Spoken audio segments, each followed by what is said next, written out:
Jimmie Rivera versus Aljamain Sterling is interesting, guys. And I don't know why it's on the prelims. I think it's because they're trying to spread out the talent on the card.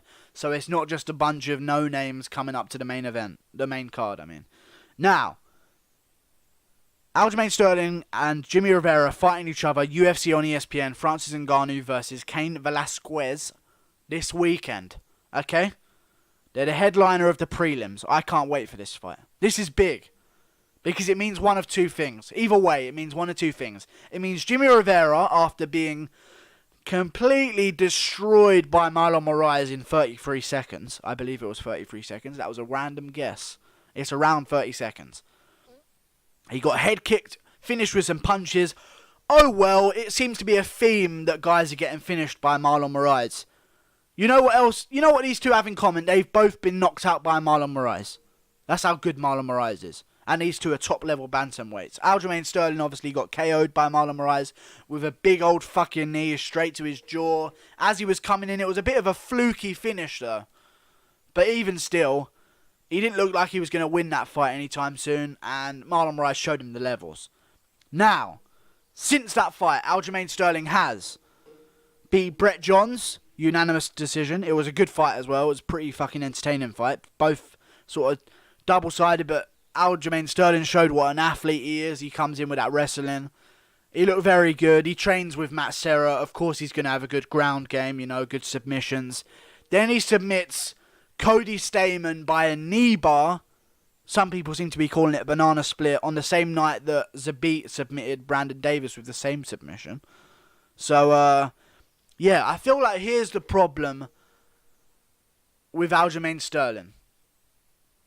You know, like he can beat all the guys coming up. He just can't crack the top of the division yet because he doesn't have the full, well-rounded game. However, he has lost a split decision to Rafael Assunção. Rafael Assunção has been gifted more split decisions than anyone I fucking know in the sport. He has had so many split decisions to his name. Off the top of my head, he wins TJ Dillashaw 1, which I thought TJ won. So he gets gifted that split decision. Then he gets the split decision against Aljamain Sterling. Then he gets a split decision over Marlon Moraes in Marlon Moraes' USA debut. I thought Marlon Moraes won that fight. Then there's no more split decisions. Never mind, I'm stupid. Yeah, I feel like Jimmie Rivera is going to win this fight. Purely because until he got knocked out of Marlon Moraes, I thought Jimmie Rivera was going to be the dark horse of the bantamweight division, and he was going to come up and he was going to put a beating on everyone at the top of the division. When he beat Uriah Faber with those low calf kicks, man, I don't know where this guy's training, but those low calf kicks are dirty. They are dirty, and I love it. I love dirty. Dirty makes me happy. And I'm glad to see him use those techniques on Uriah Faber because they're so effective now. More guys should start throwing them. However, after the Uriah Faber fight, he beats Thomas Almeida, unanimous decision, looks impressive again. Then he gets KO'd by Marlon Moraes. I always say this. It's not hard to KO Jimmie Rivera. Okay? It's not really that hard to KO Jimmie Rivera.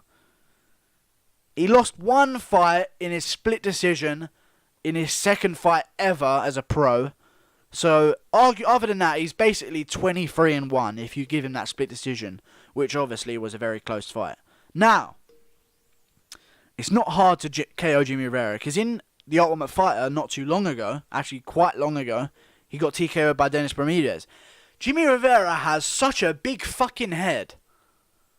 He has such a big head, and it's such a big target, that I just don't know sometimes. I feel like he's always at risk to get knocked out because his head is fucking massive.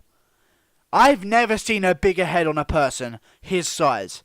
His head looks like it belongs on Stipe Miocic's body. You know? And he's a bantamweight.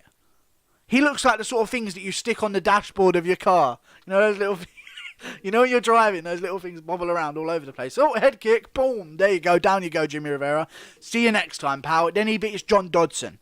Unanimous decision. Very well done, Jimmie Rivera. You earned your shot back at another top contender. Aljamain Sterling's your guy. I feel like Jimmie Rivera is going to absolutely destroy this kid. I feel like Aljamain Sterling, he's good. He's very good. He's 16-3 as a bantamweight. He's very tasty as a fighter. He's a good fighter, but I don't think he has what it takes to beat some of the best, and I think that Jimmie Rivera has what it takes to beat some of the best. I think if you rerun that Marlon Moraes fight, that's very even as well. That could go back and forth as well. But obviously Marlon gets to KO. Now, I think Jimmie Rivera is going to get it done. Unanimous decision. I don't think either guy has huge knockout power or finishing potential. I feel like it's going to be a decision. I feel like Aljamain Sterling's going to come in. He's going to try and catch the kicks of Jimmie Rivera. But here's the thing about catching those kicks. You think you're going to catch the leg kicks. They're not leg kicks. They're calf kicks. They're so much lower that you reaching down for those kicks is going to leave you exposed for all kinds of punches from Jimmie Rivera. Once you try and reach down to get that kick, because 100% Aljamain Sterling is going to be looking to take this fight to the ground or smother Jimmie Rivera against a fence and push his head into the cage and just fight that way. Nice dirty boxing, get him to the floor, try and get submissions going. I don't think he wants to stand with Jimmie Rivera. I feel like Jimmie Rivera is going to chop away at that lead leg. Aljamain's going to start shooting out of desperation. Jimmie Rivera's not going to let him have the takedown. He's just going to piece him up for the whole fight, and Aljamain Sterling's just not going to have an answer. I feel like he's going to try reaching round for that leg kick that he thinks is coming. It's actually going to go to his calf, so he's not going to be able to reach it that easily, and it's going to leave him exposed for all kinds of punches for Jimmie Rivera to land and score points with on his head. I like Aljamain Sterling. I feel like he could be a star, but I don't see that talent in him. I don't see the champion level. I see champion level in Jimmie Rivera. Take out the Marlon Moraes KO. Because that can happen to anyone. And he wasn't even really KO'd. He was kind of TKO'd. He sort of huddled over trying to recompose, but he wasn't defending himself. A rightful stoppage. I just feel like you take that away. This guy is arguably 22-0. Split decision early in his career. You can kind of forget about that. It was a second over fight. Then he loses to Marlon Moraes by KO. You take that away, this guy's undefeated coming up. And I feel like he's going to do work against Aljamain Sterling. Control the fight start to finish. And we're going to see Jimmie Rivera perform as he should have against Marlon Moraes. And maybe see him versus Dominic Cruz. Remember, Aljamain Sterling's been calling out Dominic Cruz for a very long time. If Aljamain Sterling wins, for sure that's who they're looking to match him up against. The winner of this fight will get a matchup against Cody Garbrandt if he wins against Pedro Munoz, or Pedro Munoz if he wins against Cody Garbrandt. So the winner of that fight, or they're going to get the Dominic Cruz that returns. The Dominic Cruz that returns to the octagon once he's healed up his arm. So we'll see. Big stakes on the line, boys. I can't wait. We'll see. I hope you guys are excited as I am. I'm streaming this event live. I can't wait. This is going to be a good one. There's good cards. I can't think of any other fighters on the card that you'd really care about me breaking down. I mean, let me look at the fight card real quick, just while you guys are here with me.